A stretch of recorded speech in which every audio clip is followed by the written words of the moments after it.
নমস্কার। আজকে ১৩ই ডিসেম্বর, খুব বিশেষ একটা দিন আমার কাছে। আর আজকে আমার এই বাগান দিয়ে শুরু করার কারণ হলো, গতকাল গিয়েছিলাম নার্সারিতে ফুলের চারা আনতে। যেহেতু এখন শীতকাল পড়ে গেছে, আর শীতকাল মানেই হচ্ছে পিটুনিয়া, সালভিয়া, তারপর ডায়ান্থাস, গাঁদা এইসবের সময়।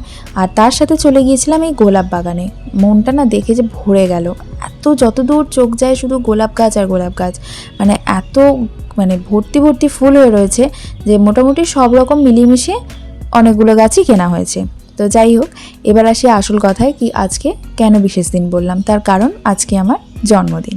এবার এই জন্মদিনের দিনটাতে আমি যেটা করছি, গত 3 বছর ধরে কিছু প্যাকেট বানাই, সেগুলোকে বাচ্চাদের হাতে তুলে দিই। কিছু প্যাকেট বলতে কিছু খাবারের প্যাকেট, এবং সেগুলো অবশ্যই ড্রাই ফ্রুট। তো সেইগুলোকে বাচ্চাদের মধ্যে আমি ডিস্ট্রিবিউট করি। তো খুব বেশি মাত্রায় তো হয় না, ওই 20-25টা করে এরকম তৈরি করি এবং তাদেরকে দিই। তো যেমনটা এখানে দেখতে পেলেন যে এখানে এখন বক্স তৈরির কাজ হচ্ছে। এবার এটা হয়ে গেলে আমি এখানে এখন বসে পড়েছি এগুলো সমস্ত ভরে নিতে, যা যা কিনেছি সবগুলো এক একটা প্যাকেটে দিয়ে সেগুলোকে সমস্ত ভালো করে বন্ধ করে তারপরে যাব এগুলোকে দিতে। আমার বাড়ির কাছাকাছি যাব, খুব বেশি দূরে না। এখানে কাছে একটা মন্দির আছে, তো এই মন্দিরের কাছে অনেক বাচ্চারা থাকে।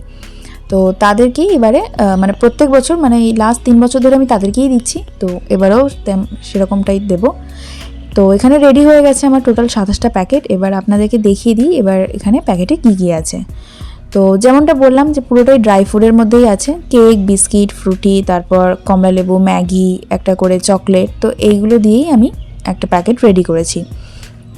আর তার সাথে যেটা দিচ্ছি, খাতা, আর তার সাথে আছে একটা করে পেন্সিল, ইরেজার আর পেন। এই দিয়ে হচ্ছে টোটাল একটা করে সেট, যেগুলো আমি প্রতিটা বাচ্চার হাতে তুলে দেব। আর চলে এসেছি আমি এখন রেডি হয়ে। এই হচ্ছে আমার আজকের আউটফিট, বার্থডে আউটফিট। তো আপনারা জানাবেন যে কেমন লাগছে। এখন বাজে বেলা 3টে, অনেকটাই দেরি হয়ে গেছে, কারণ সমস্ত কিছু গুছিয়ে নিতে না অনেকটা দেরি হয়ে গেছে। আর যেহেতু শীতকালের বেলা, 3টে অনেক বেজে গেছে। তো এবার এখানে এখন মা ওই ধান দুব্য, পায়েস এইগুলো দিয়ে আশীর্বাদটা সেরে নেবে। হয়ে গেলেই আমরা সোজা বেরিয়ে যাব একদম ওই ওই মন্দিরের ওখানে, যেখানে আর কি বাচ্চাদেরকে এই জিনিসগুলোকে দেব। এবার ব্যাপারটা এবছর আলাদা হয়েছে, তার কারণ কি, যেহেতু এবারে আমার কোনো রিলেটিভ আসতে পারেনি, তো সেই কারণে আমরা ঠিক করেছি যে ওই বাচ্চাদের সাথেই এবারে কেক কেটে তাদের সাথেই জন্মদিনটাকে সেলিব্রেট করার। আর এই সমস্ত কিছু হয়ে যাওয়ার পরে যাব আমরা লাঞ্চে। এবার সেটা কখন হবে জানি না, সেটা লাঞ্চ তো হবে না, লাঞ্চ ডিনারের মাঝামাঝি কিছু একটা হবে। তো যাই হোক, এবার এখানে যেহেতু আমি কেক কাটার একটা সিদ্ধান্ত নিয়েছি, তো সেই কেকটা যেহেতু রাস্তাতে কাটতে পারবো না, সেই রকম প্রভিশন নেই, তো সেই কারণে চলে এসেছি আমরা এই রেস্ট হাউসে। চলে আসুন, দেখাই আপনাদেরকে। তো এইখানেই হয়েছে কেক কাটার অ্যারেঞ্জমেন্টটা। এখানে রেখেছি সমস্ত প্যাকেটগুলো, আর ওই এখানে হচ্ছে আমার এই কেকটা টেবিলে। আর এই হলো আজকের আমার বার্থডে কেক।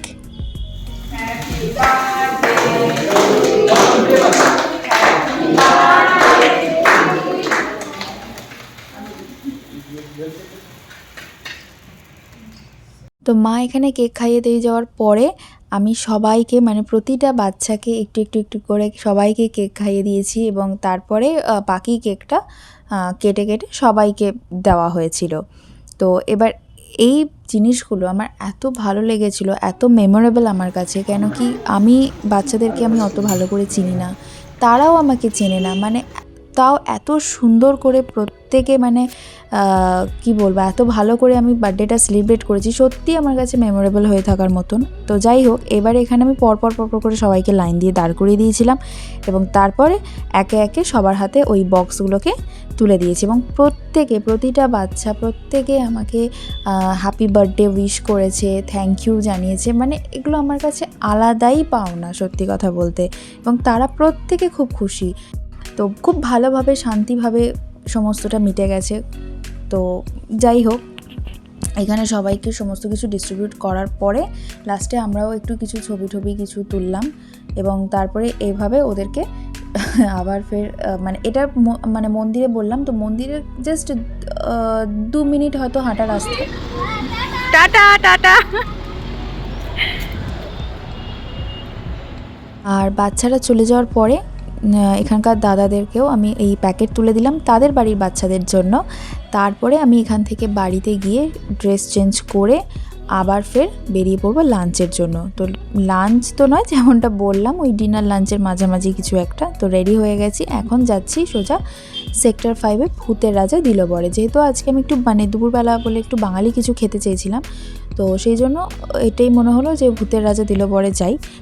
এবং যেহেতু বিকেলবেলা খুব একটা লোকজনও বেশি কেউ ছিল না, আর আমি এখানে পুরো একদম টেবিল ভর্তি খাবার নিয়ে বসে পড়েছি বিকেলবেলা। তো থালি ছিল যেহেতু, তো সেই কারণে ভাত, তারপর ডাল, শুক্তো ছিল, পাঁপড়, ঝুরি আলু ভাজা, চিকেন পকোড়া ছিল, গন্ধরাজ চিকেন পকোড়া, তারপরে আরও একটা সবজি ছিল ওই ইলিশ মাছের মাথা দিয়ে পুঁই শাক, সর্ষে পাবদা, পাতুরি, মাটন কষা, চাটনি, পায়েস, মিষ্টি, মানে একদম পুরো জন্মদিনের যে প্রপার যেরকম থালি হয় পুরো একদম সেই রকম থালি নিয়ে খেতে বসে পড়েছি। একটাই থালি নিয়েছিলাম, সেটা থেকেই আমি আর আমার মা শেয়ার করে খেয়ে নিয়েছি। তো খাওয়া দাওয়া শেষ করে তারপরে চলে গেলাম মানি স্কোয়ারে মুভি দেখতে। শ্যাম বাহাদুর দেখতে গেছিলাম। তো শোটা ছিল 7:15 থেকে। তো আমরা এখানে একটু আগে চলে এসেছিলাম, মানে 6টা 6:30টার মধ্যে চলে এসেছিলাম। তো একটু কিছুক্ষণ ঘুরে ছবি তুলে মুভি দেখে, দারুণ একটা মুভি ছিল। এইভাবেই আমি আমার জন্মদিনটা সেলিব্রেট করলাম। ভিডিওটি দেখার জন্য আপনাদের সকলকে অনেক ধন্যবাদ।